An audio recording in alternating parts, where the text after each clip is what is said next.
आपको आने वाले हैं केमिस्ट्री में full marks that is 100 out of 100 in 10th ICSE because you have clicked on this amazing video.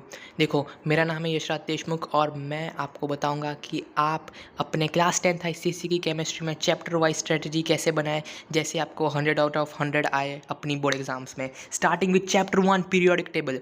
देखो, पीरियोडिक टेबल एक ऐसा चैप्टर है जो 10th ICSE में तो आता ही है, बट अलॉन्ग विद दैट वो 11th में भी बहुत इंपॉर्टेंट चैप्टर प्ले करता है। दैट मीन्स अगर आप इधर आपका पीरियोडिक टेबल का चैप्टर सही बना लेते हो, आपको 11th में कुछ दिक्कत नहीं होने वाली। ये मैं कैसे बोल सकता हूँ, क्योंकि मैं अभी खुद 11th ग्रेड में हूँ and I studied this very well when I was in my 10th grade. Okay, तो पीरियोडिक टेबल है, इसमें सबसे इंपॉर्टेंट चीज़ जो आपको याद रखनी है that is the trends. Trend क्या होता है? किसी फैशन ट्रेंड की बात नहीं कर रहा मैं, इधर मैं ट्रेंड कर रहा हूँ पीरियोडिक टेबल का ट्रेंड, राइट? जैसे कि metallicity in table, decrease is on right, increase is on left, increase is when below, decrease is when above, right? तो ये सारी चीज़, जैसे कि मेटेलिक कैरेक्टर जैसे जैसे आप लेफ़्ट टू राइट जाओ कम होता है, जब आप टॉप टू बॉटम जाओ मेटेलिक कैरेक्टर इंक्रीज होता है, राइट? तो ऐसे मेटेलिक कैरेक्टर, इलेक्ट्रोनेगेटिविटी, अलग अलग जितनी भी कैरेक्टरिस्टिक्स है, you have to remember it. And the other thing which you need to do is remember periodic table. And by periodic table I only mean the S block and P block. अब जिन लोगों को periodic table का S और P block नहीं मालूम, उनको मैं simple भाषा में बोल देता हूँ कि पहले दो ग्रुप और लास्ट के जो आपके 6 ग्रुप होते हैं वो आपको मुंह ज़बानी याद होने चाहिए। और ये इतना कुछ मुश्किल काम नहीं है। हेली ने की रब से फरियाद, बेटा मांगे कार सुंदर बाप राजी, ऐसे अलग अलग प्रकार के आपको नेमोनिक्स पूरे के पूरे इंटरनेट पे मिल जाएंगे, उसकी आप फिक्र ना करें। तो आपको सिर्फ 8 ग्रुप ऐसे याद रखने हैं आपके पीरियोडिक टेबल के चैप्टर में, राइट? ये मेरी पूरी नोट्स है जो मैंने बनाई थी पीरियोडिक टेबल के टाइम पे, मतलब मेरे 10th के टाइम पे पीरियोडिक टेबल की। And if you want this notes, मैं उसकी लिंक भी डिस्क्रिप्शन में डाल दूँगा, कुछ दिक्कत वाली बात नहीं है। तो ये देखो, मैंने अपने भाषा से एक्सप्लेन भी किया है दैट इलेक्ट्रॉन एफिनिटी क्या होता है।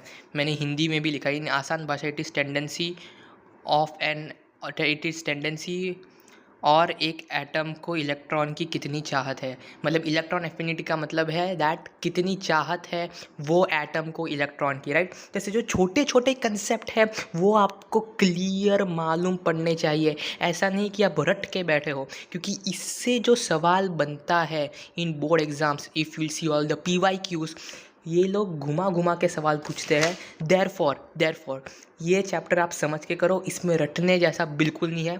एक बार आप अंडरस्टैंडिंग के साथ ये चैप्टर कर दो and it is good to go. Chemical bonding के चैप्टर में जो चीज़ सबसे इम्पॉर्टेंट है that is the characteristics of the ionic bond and the covalent bond, right? को फिज़िकल कैरेक्टरिस्टिक और उनकी केमिकल कैरेक्टरिस्टिक क्या क्या होती है, आप वो लर्न कर लो सबसे पहले। और उसके बाद the most important thing is coordinate bond. देखो, 10th ICSE में आपके पास सिर्फ 2 ही कोऑर्डिनेट बॉन्ड है, H3O+ और NH4+।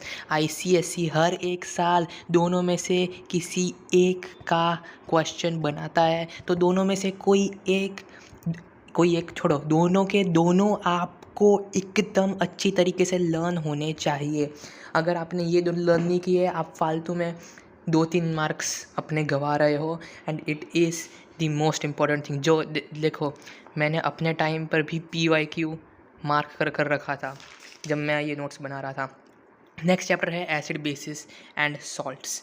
Acids bases and salts में the most important thing which you have to do is nothing but reaction. देखो, ये सारी चीज़ें तो आपको याद नहीं, बट आप अगर एक ही चीज़ को 100 बार पढ़ोगे तो फिर आपको ऑटोमेटिकली वो चीज़ याद हो ही जाएगी, राइट? ये एसिड बेसिस वैसा चैप्टर है, आपको दम लगा के याद करने की ज़रूरत नहीं है। रिएक्शन आपो आप जैसे जैसे आप रिएक्शन की प्रैक्टिस करोगे, जैसे जैसे वही रिएक्शन आपकी आंखों के सामने, एसिड्स बेसिस सॉल्ट्स में तो आप जितनी ज़्यादा बार रिएक्शन को देखोगे आपके जहन में आपो आप रिएक्शन बैठ जाएगी। कुछ दिक्कत वाली बात नहीं है, इसका टेंशन मत लो। टेंशन आपको किसका लेना है? टेंशन लेना है ये चैप्टर का, एनालिटिकल केमिस्ट्री। ये चैप्टर मैं भी अपने बोर्ड के वक्त के लास्ट दिन तक पढ़ता रहा, पूरे साल तो मैं पढ़ता ही रहा था, और इसी वजह से, इस चैप्टर की वजह से मेरा एक भी मार्क नहीं गया और मुझे बोर्ड्स में 97 आए केमिस्ट्री में। देखो, सिंपल सी बात है, एनालिटिकल केमिस्ट्री मतलब पूरा का पूरा रट्टा मारना है चैप्टर को। बट इसमें मैंने आपके लिए ट्रिक्स बनाई है। वो ट्रिक्स आप कैसे ले सकते हो, आपको मेरी नोट्स मतलब इसी जो मैं बुक से पढ़ रहा हूँ, ये नोट्स में मैंने ट्रिक्स लिखी है। That is only calcium, zinc and lead is soluble. बाकी सारे के सारे इनसोल्यूबल में आप डाल सकते हो। देखो, इस चैप्टर में आइडेंटिफिकेशन ऑफ सॉल्ट से क्वेश्चन आएगा। आपको रिएक्शन वो लोग दे देंगे बट कंप्लीट नहीं देंगे और आपको बोलेंगे कि डर्टी ग्रीन और इनसॉल्यूबल किस सॉल्ट का आइडेंटिफिकेशन मतलब कैरेक्टरिस्टिक्स है, तो फिर आपको उसके अंदर FeSO4 आंसर देख कर आ जाना है। मतलब ये पूरा का पूरा चैप्टर मोर और लेस रट्टा का ही चैप्टर है, बट दैट रट्टा will also not be hard for you because of the tricks which I made during my time. ठीक है, आपको ये नोट्स का PDF तुरंत ही इस वीडियो को देखने के बाद डाउनलोड कर लेना है। Link will be in description box below. Mole and stoichiometry, देखो मोल एंड स्टोइकियोमेट्री 11th में वापस आएगा, तो इधर ही आप एकदम शिद्दत से पढ़ लो। क्या हुआ था, जो मेरे स्कूल के टीचर थे, क्योंकि मैं एब्सेंट रहता था, मेरे स्कूल का सिलेबस बहुत आगे चल गया था और मोल कंसेप्ट वहाँ पर ख़त्म होने आया था, पर मैंने एक दोपहर को ये मोल कंसेप्ट का चैप्टर पकड़ा था और 3 से 4 घंटे में पूरा का पूरा चैप्टर ख़त्म कर दिया था। देखो सिंपल है चैप्टर, आपको सिर्फ ये चीज़ याद रखनी है, 6.02 इंटू 10⁻23 इज़ मोल नंबर, बस। बाकी जितना भी रिलेशन है वो इसके इर्द गिर्द ही घूमता रहता है और आपको बस बैलेंसिंग वगैरह आनी चाहिए और सिंपल 4th स्टैंडर्ड की मैथ्स आनी चाहिए, आपसे ये चैप्टर निकल जाएगा। कुछ हार्ड नहीं है, बहुत सिंपल है, बहुत सिंपल है। और हाँ, ये रिलेशन तो 11th में भी बहुत काम आता है। 2 times vapour density is equal to molecular weight. ठीक है, नेक्स्ट चैप्टर है इलेक्ट्रोलिसिस।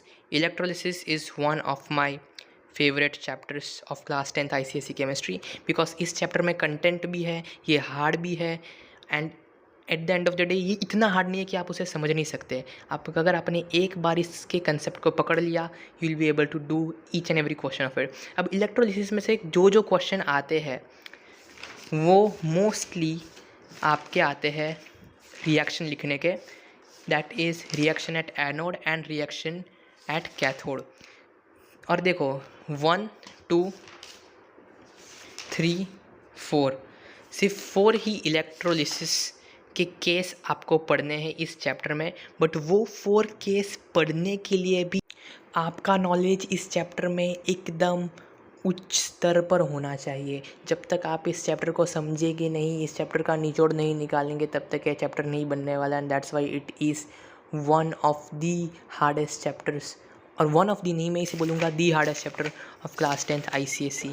आप इस चैप्टर को कम से कम 1.5 हफ्ता दीजिए खुद से प्रिपेयर करने के लिए अच्छे लेवल तक, क्योंकि ये चैप्टर सही में हार्ड है, बट अगर आप एक बार इस चैप्टर को समझ गए तो फिर आ जाएगा। एंड यही मैं मानता हूँ दैट यही चैप्टर है जो पढ़ने के लायक है।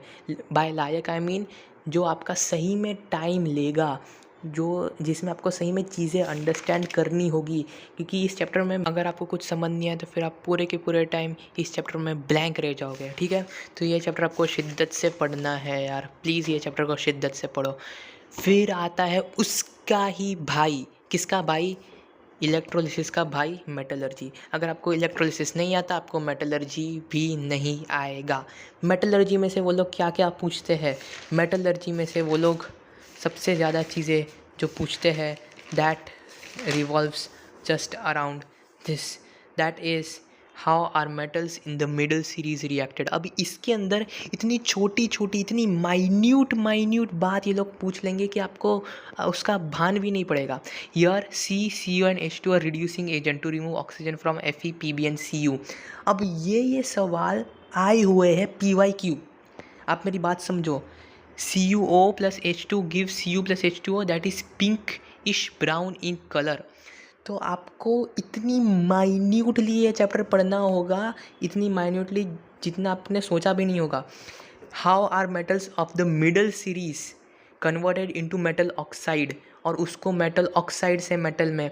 देखो इतनी सारी चीज़ें आपको याद करनी होगी, बट उसमें से भी सबसे important cheese is nothing but just bears process and hello-Harold's process. Bears process और हेल-हेरोल्ड्स प्रोसेस अगर आपने याद कर लिया, याद मतलब क्या, सिंपल सी बात है, आपको हर एक स्टेप इसका याद होना चाहिए, along with the temperature, along with the catalyst, along with the moles and every single thing you should know about bayers and hell हेरुल्स। ये दो चीज़ें, ये दो प्रोसेस इस चैप्टर की जान है। देखो मैंने भी अपने टाइम पर क्या लिखा था, PYQ लर्न नाइसली एवरीथिंग। मतलब ये बहुत बार PYQ आ चुके हैं, इन दोनों में से ही आए हैं, तो प्लीज़ आप ये दोनों लर्न कर दीजिए। ओके, अब आते हैं हम लोग ऑर्गेनिक केमिस्ट्री पे। ऑर्गेनिक केमिस्ट्री में देखो it is inorganic chemistry, sorry, first chapter is HCl, right. HCl में आपको क्या क्या लर्न करना है मैं आपको बोल देता हूँ। HCl का फॉर्मेशन कैसे होता है, NaCl प्लस H2SO4 कैसे क्या चीज़ होती है, कितना टेम्परेचर होता है, वगैरह वगैरह आपको याद कर लेना है। Plus the important thing here is the experiment मतलब आपको वो लोग एक्सपेरिमेंट नहीं पूछेंगे, एक्सपेरिमेंट में वो लोग आपको पूछेंगे कि क्यों हम लोग ऐसे ही एक्सपेरिमेंट करते हैं, क्यों हम लोग उसकी थिसल फनल को H2SO4 में ही डालते हैं, ऐसा क्यों होता है, क्यों कॉन्सनट्रेटेड H2SO4 ही हमें इस्तेमाल करना है, क्यों टेम्परेचर हमें इतना ही रखना है, ऐसी लाइक वाइट कलर की फ्यूम्स क्यों आती है बाहर जार के, क्यों के जो सवाल होते हैं, गिव रीज़न, वो सारे के सारे सवाल HCl में से आपको मिल जाएंगे। वो आपको याद नहीं, मतलब वो आपको समझना होगा, ठीक है। H2SO4 में से सबसे ज़्यादा क्वेश्चन जो आते हैं, it is from the contact process मतलब कैसे H2SO4 बनता है, वो आपको एक एक स्टेप उसका याद करना होगा, जैसे आपने हेल हेरुल्स और बेयर्स प्रोसेस में किया था। ये है इस चैप्टर की जान। फिर H2SO4 के साथ रिएक्शन अलग अलग एजेंट्स का, स्पेशली ऑक्सीडाइजिंग एजेंट्स का reaction with H2SO4 is really important, बहुत बार आ चुका है। एंड ये वीडियो को देखकर जब आपका एग्ज़ाम होगा आप इतने थैंकफुल होंगे कि यार किसी एक बंदे की मैंने वीडियो देखी और मुझे इतनी हेल्पफुल हुई, क्योंकि मैं मेरे टाइम पे ये सारी की सारी चीज़ें एनालाइज करता था, बनाता था, ये सारी की सारी चीज़ें खुद से करता था। बट यहाँ पर आपको पूरे के पूरे नोट्स मिल रहे हैं with the analysis of every single chapter. Next chapter HNO3 में आपको क्या क्या याद करना है। HNO3 में आपको याद करना है ऑब्जर्वेशन। देखो HNO3 chapter in itself is a very very small chapter, वो लोग कुछ ज़्यादा पूछ नहीं सकते सिवाय ऑब्जर्वेशन। HNO3 का कलर क्या है, क्या क्या प्रिकॉशन लेने चाहिए HNO3 में, क्यों हमें ग्लास एपरेटस ही यूज़ करना चाहिए HNO3 में, HNO3 को बनाते वक्त, ये सारी चीज़ें बहुत इंपॉर्टेंट है। विथ ऑस्टवर्ल्ड प्रोसेस क्या है, HNO3 कैसे बनता है, राइट। ये प्रोसेस आपको लर्न करनी है इस चैप्टर में। NH3 next chapter, that is the last chapter of inorganic chemistry. इसमें आपको क्या याद करना है, इसमें आपको याद करना है रिएक्शंस। इसके रिएक्शन बहुत बार आते हैं, राइट। और एक क्वेश्चन आता है that why only downward displacement takes place while you are collecting ammonia, right. ये क्वेश्चन तो मुझे देखो रट्टा हो गया है इतनी बार मैंने इसे पढ़ा है।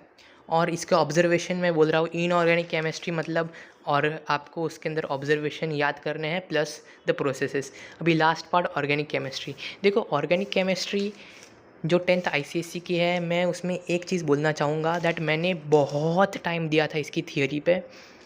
आपको उतना टाइम उसकी नेमिंग पर देना है। नेमिंग मतलब क्या होता है, नेमिंग मतलब आपको एक स्ट्रक्चर दे देंगे, स्ट्रक्चर के से नाम लिखो और नाम से स्ट्रक्चर बनाओ, बस। मोस्टली यही क्वेश्चन आता है ऑर्गेनिक केमिस्ट्री से। बहुत बड़ा चैप्टर है, आपको पढ़ना पड़ेगा, but the main question which they ask is only related to the drawing of the structure and the naming of the structure. तो अगर आपके पास ज़्यादा, देखो अभी तो आपके पास बहुत टाइम है, तो फिर I would advise you to do it very nicely. But अगर ऐसा होता है कि आपका सिलेबस अच्छी तरीके से ख़त्म हो जाता है, तो फिर आप इसकी थियोरी को भी पढ़ लेना। बहुत बच्चे क्या करते हैं, जब वो सुनते हैं दैट इस चैप्टर में से सिर्फ स्ट्रक्चर वगैरह के ही क्वेश्चन आ रहे हैं, तो फिर वो सिर्फ स्ट्रक्चर वगैरह ही लर्न कर जाते हैं, इस चैप्टर की थियोरी नहीं पढ़ते। ये गलती आपको नहीं करनी है। क्यों? क्योंकि जो 1-2 mark fill in the blanks, 1-2 mark का ऑब्जेक्टिव, 1-2 मार्क का मैच द फॉलोइंग, जितने भी प्रकार के क्वेश्चन आते हैं ऑर्गेनिक केमिस्ट्री से, वो आपको कोशिश करनी चाहिए कि दैट आपके वो क्वेश्चन रॉन्ग ना हो।